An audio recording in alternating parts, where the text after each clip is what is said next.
यदि आप भी गौतम बुद्ध की तरह संवेदनशील हैं तो आप भी गौतम बुद्ध की तरह बुद्धत्व को प्राप्त हो सकते हैं। आप में गौतम बुद्ध बनने की संभावना छिपी है या नहीं, इसे जानने के लिए हम आपको एक कहानी सुनाते हैं। ये बात आज से 2500 साल पहले की है। एक रास्ते पर एक बूढ़ा व्यक्ति इधर उधर घूम रहा था और सभी लोगों से अपने पेट के लिए भोजन मांग रहा था। वह बूढ़ा व्यक्ति पूर्णतया जर्जर था। उसका शरीर इतना कमज़ोर था कि हवा से भी वो गिर जाए, किंतु कोई भी उसे भोजन न देकर बल्कि बच्चे उसे बहुत ज़्यादा तंग कर रहे थे, बहुत परेशान कर रहे थे। इस तरह वह बूढ़े व्यक्ति को किसी ने रोटी तो नहीं दी, किंतु उसे बहुत परेशान किया। तभी अचानक रास्ते पर एक रथ रुका। उस रथ से एक तेजस्वी राजकुमार उतरा। वह तेजस्वी राजकुमार उस बूढ़े व्यक्ति के पास जाकर अपने सारथी से पूछता है, सारथी ये कौन है? इस पर सारथी कहता है, राजकुमार ये एक बूढ़ा व्यक्ति है जिसका शरीर पूर्णतया जर्जर हो चुका है और यह अपनी मृत्यु के बहुत नज़दीक है। यह दृश्य देखकर उस राजकुमार के हृदय में बहुत ग्लानि हुई, पीड़ा हुई और बहुत दया भी आई उस व्यक्ति पर। ये राजकुमार कोई और नहीं बल्कि सिद्धार्थ था, जो आगे चलकर गौतम बुद्ध के नाम से प्रसिद्ध हुए। तो दोस्तों, यदि आपके अंदर भी गौतम बुद्ध की तरह दया, करुणा और किसी के प्रति सहानुभूति है तो आप भी गौतम बुद्ध की तरह बन सकते हैं। वो सभी संभावनाएं आप में है, सिर्फ ज़रूरत है उस संभावना को पूर्ण रूप में साकार कर देने की। जैसे गौतम बुद्ध में सभी संभावनाएं तो बुद्ध बनने की थी, किंतु बुद्धत्व को प्राप्त करने के लिए गौतम ने भी प्रयास किया, तब वो गौतम बुद्ध कहलाए। उसी तरीके आपको भी बुद्धत्व को प्राप्त करने के लिए प्रयास करना होगा।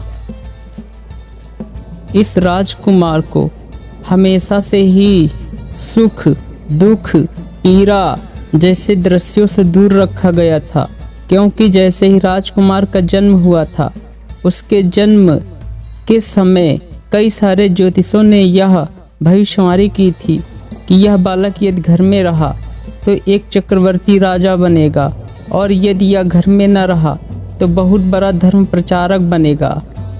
यह सुनकर उनके पिता जो थे शुद्धोधन, उन्होंने यह व्यवस्था कर रखी थी कि इस बालक को कभी भी कोई ऐसा दृश्य न दिखाया जाए जिससे इसके हृदय में परिवर्तन हो। तो इसलिए उस राजकुमार को हमेशा वैभव और सुखयुक्त जीवन ही व्यतीत करने के लिए मजबूर किया गया था, या यूं कहे उसका आदी बनाया गया था। किंतु वह बालक के सामने जैसे ही दुख भरा एक दृश्य प्रकट हुआ उस बूढ़े व्यक्ति को देखकर, तो उसके अंदर की जो बुद्धत्व की संभावना थी वह उस बूढ़े व्यक्ति को देखकर जागृत हो गई थी। वैसे ही हमारे विचार भी हमारे लिए सुख और वैभव का लालच देकर हमें उस बुद्धत्व अवस्था तक जाने के लिए रोकते हैं। तो आप अपने विचारों को देखिए और इन विचारों पर गहन अध्ययन कीजिए और जानने का प्रयास कीजिए कि ये विचार आपको उस बुद्धत्व अवस्था तक पहुंचने के लिए क्यों रोकते हैं। क्या विचार महत्वपूर्ण है या बुद्धत्व की अवस्था? श्री कृष्ण जी ने भी श्रीमद् भगवद गीता में कहा कि प्रथम तल पर आपकी इंद्रियां आती हैं और दूसरे तल पर आपका मन आता है, तीसरे तल पर आपकी बुद्धि आती है और चौथे तल पर स्वयं आप आते हैं। ये स्वयं आपकी अवस्था ही बुद्धत्व की अवस्था है और विचार आपके दूसरे तल के हैं और आप स्वयं बुद्धत्व की अवस्था चौथे तल की है। यहाँ कमज़ोर आपके विचार हैं, न कि बुद्धत्व की अवस्था। किंतु हम में से अधिकांश व्यक्ति इसी दूसरे तल, विचारों के तल में ही अटके रह जाते हैं और कभी भी वो बुद्धत्व की अवस्था तक नहीं पहुंच पाते हैं।